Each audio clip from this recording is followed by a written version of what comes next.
বাংলাদেশের সবথেকে বড় বৈশাখী মেলা হয়ে গেল পাবনা এডওয়ার্ড কলেজ মাঠে, যেখানে লাখ লাখ মানুষের ভিড় ছিল। আমার দেখা মতে সবথেকে বড় কনসার্ট ছিল পাবনা এডওয়ার্ড কলেজ মাঠের এই কনসার্টটা, যেখানে জেমস সহ বেশ কিছু বাংলাদেশের বড় বড় তারকারা আসছিল সেখানে গান করার জন্য। তা বাদেও এই বৈশাখী মেলাতে কি কি ছিল বিস্তারিত দেখানোর ট্রাই করব আজকের ভিডিওতে। হ্যালো এভরিওয়ান, আসসালামু আলাইকুম।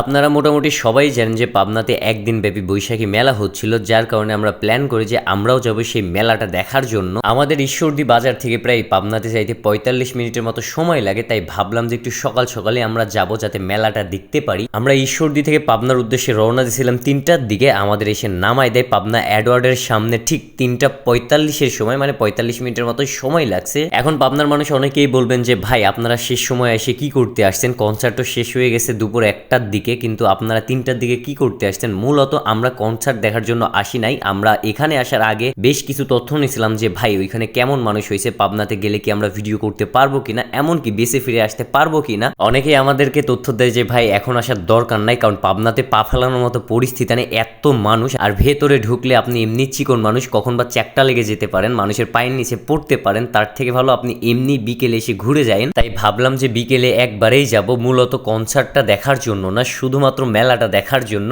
আমি এর আগে থেকেই জানতাম যে মূলত কনসার্ট শুরু হবে সকাল থেকে দুপুর 1টা পর্যন্ত, মানে থাকবে। তবে আমি সামনাসামনি এর আগে দেখছি ঐশী এক্সপ্রেসকে যখন আমাদের স্বপ্নদ্বীপ রিসোর্টে আসছিল তখন, কিন্তু আমার অনেক ইচ্ছা ছিল যে আমাদের গুরু মানে জেমস বসকে সামনাসামনি দেখবো, এমনকি ইমরান ভাইকে সামনাসামনি দেখবো, মানে বাংলাদেশের যাদেরকে কিং বলা হয়। তবে মাছরাঙা টেলিভিশনের সরাসরি লাইভটা আমি দেখছিলাম, ভাই এত মানুষ ছিল তা বলার বাহিরে। তাই আর মনে টানলো না যে আমি সকালের দিকে যাই, যার কারণে ভাবলাম যে একেবারে বিকেলের দিকে আসবো। তবে বিকেলের দিকে আসার পরে দেখলাম যে মোটামুটি কোনো মানুষ নাই, শুধুমাত্র স্টেজে কিছু মানুষ আছে যেখানে ফটোশুট করতেছিল। তবে আমি যেখানেই যাচ্ছিলাম ভাই সেখানেই ওয়েট করতেছিলাম, কারণ সবাই ছবি উঠাচ্ছিল, আমার ছবি উঠানোর মতো পরিবেশ হয়ে উঠতেছিল না। মানে আমার আগ দিয়েই সবাই আপুরা ভাইয়ারা গিয়ে গিয়ে ফটোশুট করতেছিল। বাই দ্য ওয়ে, আপনারা কারা কারা এই পাবনা বৈশাখী মেলা কনসার্টটা দেখতে আসছিলেন, এমনকি আপনাদের অবস্থা কি হয়েছিল বিস্তারিত অবশ্যই কমেন্টে জানাবেন। আর আমি সকালে না এসে বিকেলে এসে ভুল করছি কিনা সেটাও আপনারা কমেন্টে জানাবেন। তো আবার ভিডিওতে আসা যাক। মূলত আমরা বেশিক্ষণ এখানে এসে দাঁড়াইনি, কারণ প্রচন্ড গরম ছিল ভাই। 4টার দিকেও যে এত গরম পড়বে তা আমার ভাবার বাহিরে ছিল, যার কারণে ভাবলাম যে না আমরা এখানে আর বেশিক্ষণ দাঁড়াবো না। মূলত আমাদের ঈশ্বরদী RRPতেও একটা বড় আর কি অনুষ্ঠান হতে যাচ্ছে, আমাদেরকে গিয়ে ঈশ্বরদী সেই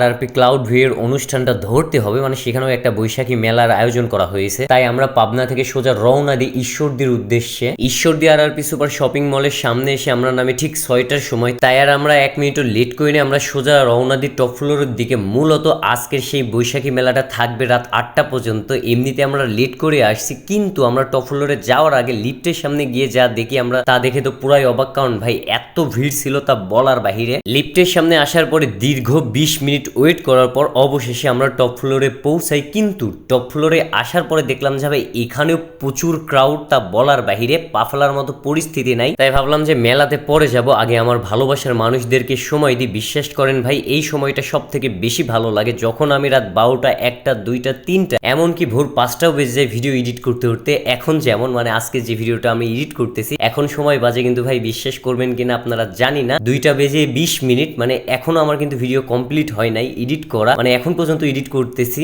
মাঝে সাঝে মনে হয় যে ভাই এইসব ভিডিও করা বন্ধ করে দেবো, কিন্তু এই যে এই সময়টা সব থেকে বেশি ভালো লাগে যখন কেউ এসে বলে যে ভাই আপনার ভিডিও দেখি আপনার সাথে একটা ছবি তুলতে চাই, তখন কিন্তু ভাই এইসব কষ্ট কিছু মনেই হয় না, সবকিছু পানির মতো লাগে। তো যাই হোক, সবাই আমার জন্য দোয়া করবেন যাতে ভালো কিছু করতে পারে, আর এইভাবেই সবসময় সাপোর্ট দিবেন। তো আবার ভিডিওতে আসা যাক। অবশেষে ভাই কোনো রকম ঠেলাঠেলি খাওয়ার পরে মেলার ভেতরে প্রবেশ করি, কিন্তু ভাই বাইরে যত মানুষ ছিল না তার থেকে বেশি মানুষ এই মেলার ভেতরে প্রবেশ করা মাত্রই আমি সব স্টলগুলো ঘুরে ঘুরে দেখতেছিলাম। মোটে এখানে কিন্তু 33টার মতো স্টল ছিল, কিন্তু সব থেকে বেশি জিনিস আমার চোখে বলতেছিল মেয়েদের জিনিসপত্র। তবে শুধু মেয়েদের জিনিসপত্র না, আমার সব থেকে ফেভারিট একটা দোকানে চলে আসছিলাম, যেটা হচ্ছে আচারের দোকান। এখানে শুটকি মাছ থেকে শুরু করে কক্সবাজারের সকল আচারগুলো ছিল ভাই। বিশ্বাস করেন আমি আর লোভ সামলাইতে পারি নাই। এখান থেকে আমি 4টা আচার কিনে নিই, মানে মোটে 3টা কিনেছিলাম, আপু একটা আমাকে গিফট দিয়েছিল, মোটে 4টা। থ্যাংক ইউ আপু। আর আচারগুলো ভাই মুখে লেগে থাকার মতো। আচার খাইতে খাইতে আমি আবারও লেগে পড়ি আমার মৌলিক দায়িত্বে, মানে আপনাদের কি সকল স্টলগুলো দেখানোর জন্য। কি এমন ছিল না ভাই এই বৈশাখী মেলায়, ফুচকা থেকে শুরু করে চটপটি, কেক, মানে যাবতীয় খাবার বলেন সবকিছুই কিন্তু এই বৈশাখী মেলায় ছিল। আমি পার্সোনালি ধন্যবাদ জানাতে চাই আমাদের অমিত ভাইয়াকে, আমাদের ঈশ্বরদী উদ্যোক্তা প্ল্যাটফর্মের সকল সদস্যদের, কারণ ওদের জন্যই কিন্তু আজকে ঈশ্বরদীবাসী এত সুন্দর সুন্দর একটা নববর্ষর মেলা উপভোগ করতে পারছে। মেলা ঘুরতে ঘুরতে হঠাৎ করে আমার চোখে একটা স্টল পড়ে, যেখানে হচ্ছে সুন্দরভাবে মুড়ি মাখাচ্ছিল ভাই। যেখানকার মুড়ির ঘ্রাণটা মানে আমার সোজা এসে নাকে লাগতেছিল, যার কারণে নিজেকে আটকাই রাখতে পারি নাই ভাই। আমি কিন্তু মুড়ির লাভার, ভাজা লাভার, মানে এগুলো খাইতে বেশি পছন্দ করি। দেন এখান থেকে আমি অর্ডার দিয়ে দিই, মানে এখানকার মুড়ি মাখানো স্পেশাল যেটা আছে সেইটা। ভাই বিশ্বাস করেন, এখানকার মুড়ি যে একবার খাইছে তার মুখে লেগে থাকবে, কারণ আপুর হাতে জাদু আছে। এত সুন্দর একটা ঘ্রাণ প্লাস খাইতে এতটা একটা অন্যরকম ফিল, তা বলার বাহিরে। যারা যারা খাইছেন তারা অবশ্যই কমেন্টে বলবেন কেমন লাগছে আপনাদের কাছে। সত্য কথা বলতে একটা কথা না বলে আমি থাকতেই পারছি না। এই পহেলা বৈশাখী মেলাতে আসার পরে, বিশেষ করে ঈশ্বরদী রূপটপে আসার পরে এত ভালোবাসা মানুষের সাথে দেখা হয়েছে ভাই, তা বলার বাহিরে। ধন্যবাদ জানাই এত ভালোবাসা দেওয়ার জন্য। এসেছে ঈশ্বরদী উদ্যোক্তা প্ল্যাটফর্ম আয়োজিত আমাদের বৈশাখী মেলাতে। তো শিশিরের আগমনে আমরা অত্যন্ত আনন্দিত। শিশু হচ্ছে আমাদের ঈশ্বরদীর, আমি বলবো, দর্পণ। ওর চোখ দিয়ে ঈশ্বরদীবাসীকে যেভাবে দেখাচ্ছে, সত্যি আমরা গর্বিত। অচেনা হেরেও এগিয়ে যাক, শিশির এগিয়ে যাক, শুভকামনা রইল। আর একটা কথা, এত সুন্দর আয়োজন কিন্তু শুধুমাত্র যে আমার প্রাণপ্রিয় বড় ভাই অমিত ভাই কিন্তু করে। আমাদের ঈশ্বরদী কিন্তু এটা গর্ব, এটা একটা গর্ব। অবশ্যই ভাইয়া আমাদের জন্য আরও সামনে ভালো ভালো কিছু নিয়ে আসবেন, যাতে ঈশ্বরদীবাসী সারা জীবন মনে রাখে যে হ্যাঁ, অমিত নামের একটা ছেলে ছিল যে এত সুন্দর সুন্দর উদ্যোগ নিয়ে আসলে আমাদের। ইনশাআল্লাহ তোমরা পাশে থাকলে অবশ্যই আরো বড় পরিসরে করবো আমরা আগামী। ইনশাআল্লাহ শুভ নববর্ষ।